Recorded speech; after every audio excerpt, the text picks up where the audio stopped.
Salut à tous, c'est Wed de Google Home France. Alors aujourd'hui, une nouvelle vidéo pour vous montrer un des avantages d'avoir un Nest Hub chez soi. D'ailleurs, Google en avait fait la promotion lors du lancement en France, à savoir faire la cuisine avec son écran intelligent Nest Hub.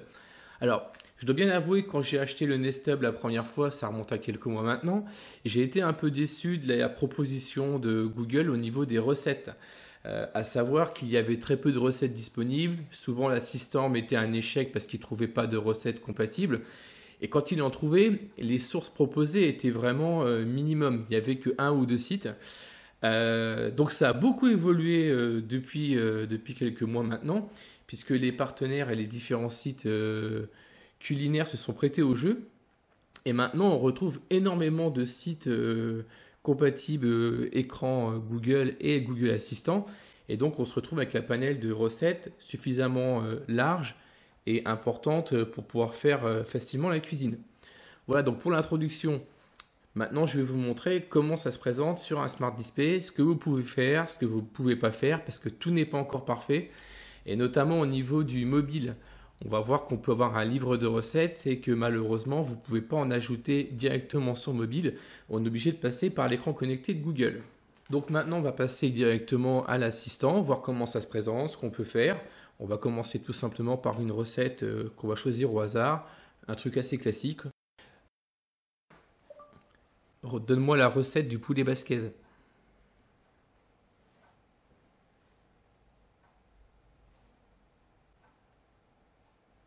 Ok, voici quelques recettes. Voilà, donc désormais, on a un vaste choix, vous allez voir, on a plusieurs sites. Alors, il y a des sites connus, vous retrouvez Marmiton, le Journal des Femmes, Cuisine de A à Z, Chef Simon. Alors, il y en a plein que je connais pas, puisque honnêtement, la cuisine et moi, ça fait un peu d'eux. Espace Recettes, le logo, on va dire que c'est Vorwerk, donc j'imagine que c'est pour le Thermomix. Voilà, donc je vais faire comme Monsieur Madame Tout le Monde, je vais me fier aux commentaires que vous retrouvez ici, le nombre d'avis. Vous avez déjà des mini-résumés qui apparaissent, donc le nombre d'ingrédients nécessaires, le temps de préparation, les calories. Allez, on va prendre celle de Marmiton. Voilà, donc sur l'écran, on va retrouver donc, le nom de l'auteur de la recette qui est anonyme, félicitations à lui, le nombre de parts pour la recette, le temps de préparation, les ingrédients. Voilà, vous retrouvez un petit peu tout. Alors, sur l'écran tactile, c'est assez simple. Mais le but aussi, c'est de pouvoir faire tout ça à la voix. Alors, il y a quelques fonctions qu'on peut faire, notamment demander les ingrédients. Quels sont les ingrédients?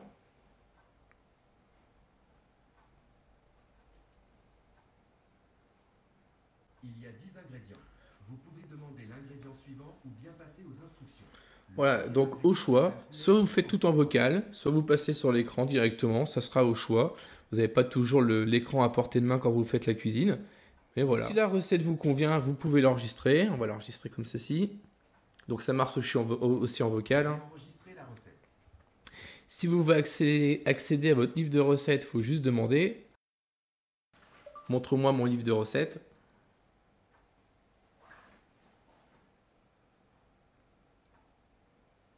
Voilà vos recettes. Voilà, donc c'est toutes les recettes que j'ai enregistrées. C'était pour faire des essais. Hein. Voilà, donc j'ai différents sites. Voilà, et dans cette dernière partie de la vidéo, on va laisser le Nest Hub nous conseiller, nous guider directement dans les étapes de la cuisine en appuyant ici, commencer à cuisiner. Et on va se laisser guider. Il y a 9 étapes. Je vais vous les lire une par une. Quand vous voulez passer à la suite, dites étape suivante. Première étape, beurrer un petit moule, de préférence rectangulaire ou carré. Le moule que j'utilise pour cette recette fait 15 par... Voilà, donc dès que vous repassez en tactile, en fait, ça coupe le vocal. Pour relancer le tactile, enfin pour relancer le vocal, il suffit juste de lui parler. Étape suivante.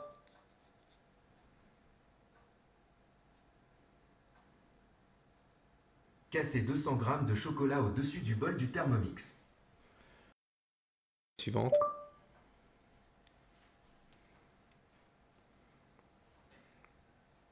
Ajoutez 125 g de beurre et régler 5 minutes, 80 degrés Celsius, vitesse 1. Voilà, et si vous avez un four connecté, vous pouvez faire cette commande.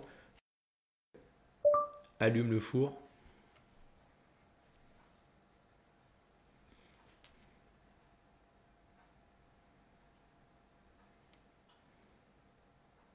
Ok, j'allume four. Règle four à 180 degrés.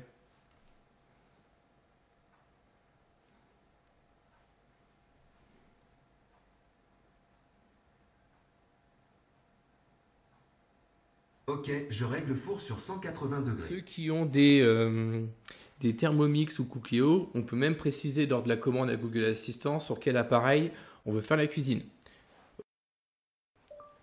Recette de poulet basquaise au Cookéo.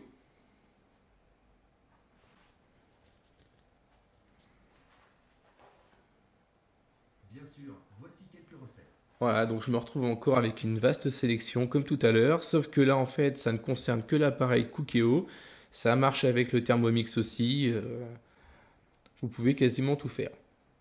Voilà, donc au niveau des recettes, il faut quand même avouer que Google et les éditeurs ont fait un sacré effort. Désormais, ça devient vraiment plus intuitif et un peu plus simple de faire la cuisine. Au tout départ, la fonction était vraiment pour moi. Là, c'est que mon avis personnel gadget. Quand j'avais montré ça à ma femme, elle n'était pas vraiment convaincue. On a regardé hier ensemble ce que ça proposait désormais. Il faut avouer que c'est un peu plus complet et là, un peu plus pertinent pour l'utiliser sur un écran. Voilà donc pour cette présentation sur l'écran. Je vais vous montrer maintenant sur mobile ce que vous pouvez faire. Je vous dis à tout de suite. Alors, au niveau de l'application du téléphone, au niveau des recettes, déjà, je vous le dis tout de suite, il n'est pas possible d'ajouter des recettes sur le livre de recettes directement depuis le téléphone. Cette manipulation, en fait, fonctionne que directement depuis le Nest Hub, directement sur l'écran. En revanche, vous pouvez consulter les recettes enregistrées sur votre téléphone pour un besoin, soit vous êtes à l'extérieur, soit vous voulez regarder dans votre canapé tranquillement. Donc pour ça, il faut ouvrir l'application Google.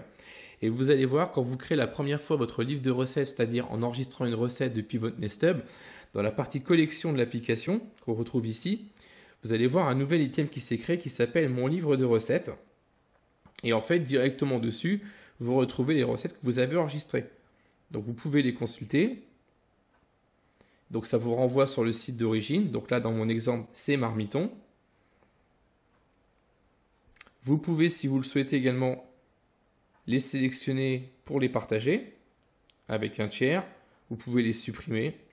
Voilà. Moi, je regrette quand même particulièrement au niveau de l'application Google. Alors, j'ai été vérifié sur le support américain, c'est la même chose.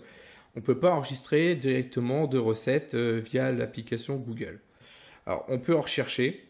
Par exemple, si je mets tarte aux pommes ici, vous allez voir, il va me proposer des recettes. Et vous avez le petit logo assistant sur différentes recettes pour cuisiner. Alors, quand vous cliquez dessus, voilà, ça vous l'envoie directement sur votre écran intelligent à portée de main. Pour cela, vous avez juste à dire ouvre la recette et automatiquement la recette va s'ouvrir sur votre affichage. Il n'y a pas moyen de la voir directement depuis le téléphone. Voilà, c'est un peu dommage. Les utilisateurs américains s'en plaignent aussi.